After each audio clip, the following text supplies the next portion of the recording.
Clash. Awesome. Hello, and welcome back. I say welcome back because if this is your first time watching my videos, you've probably been sleeping under a rock, also known as a tomb, because you've been dying so much. That is why you should watch these videos. Now sit back and listen, we've got some changes to cover. First of all, we have our favorite spellcaster, the Eos. She has received a few tweaks and additions.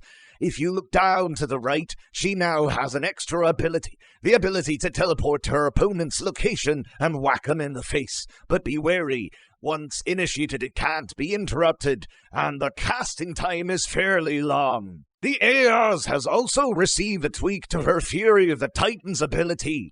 The life Eos remains unchanged for now, but her sisters from Arcane and Death can summon a spinning ring of fireballs around them. Try to interrupt the cast, or block the balls at all cost. They hurt! Also, when using your Fury of the Titans ability, don't stand next to the freaking wall. You will put your balls to the wall, and not in a good way. They will go bye-bye, and you will stand there with no balls and an empty bar. Over to our axe-wielding demon, the Whisperer. His Fury of the Titans has been implemented. It will now do a massive attack, and will be different based on their essence. Arcane will attack for 200 damage and place a bomb that will explode for 300 damage the next time the enemy uses dash. This status effect lasts until a dash is made or until either one is defeated. Death attacks for 200 damage and places an open wound. This effect lasts for 6 seconds, and the further the enemy moves with this effect, the more damage it will deal. More or less, if you get hit, stand still. Lastly, we have the Life Whisperer.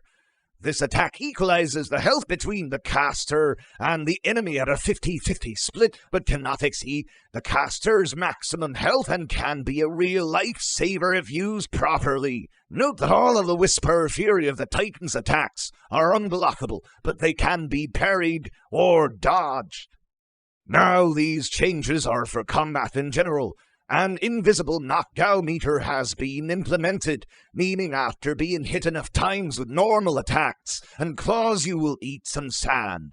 Running has been banned by the Emperor as he likes to see some actual fighting and non-marathon sprint. Fangs can now be parried, and we have gotten minor adjustment to the parry window, nothing major, but enough to be noticed in combat. That about does it for changes in combat for now, but stay tuned for more. Next week we will get a new batch of champions to play with.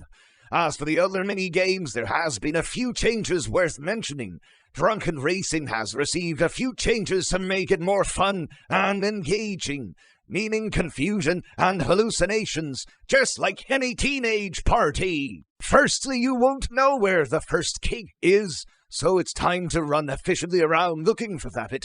Also, movement has changed a little to make you move zigzag when running in a straight line. After reaching the 4th and 6th keg, you will become confused and a question mark will appear where the arrow usually is. Now two kegs will appear, one fake and one real. The question mark will become larger the closer you get to the fake one and smaller the closer you get to the real one. If you run to the fake one first, it will disappear, and the question mark will become an arrow guiding you to the real one. If you get to the real one first, the fake one will disappear, and normal arrow will appear guiding you to the next one. That's it for Drunken Racing. It is still insanely fun and should be enjoyed with all your friends and fiends. Lastly, we have gotten a button at the crab table to cheer on your crab. Press it enough times, and it will do a random movement. Nothing more, nothing less. That's it for this week. Thank you for watching, and see you in the next slice.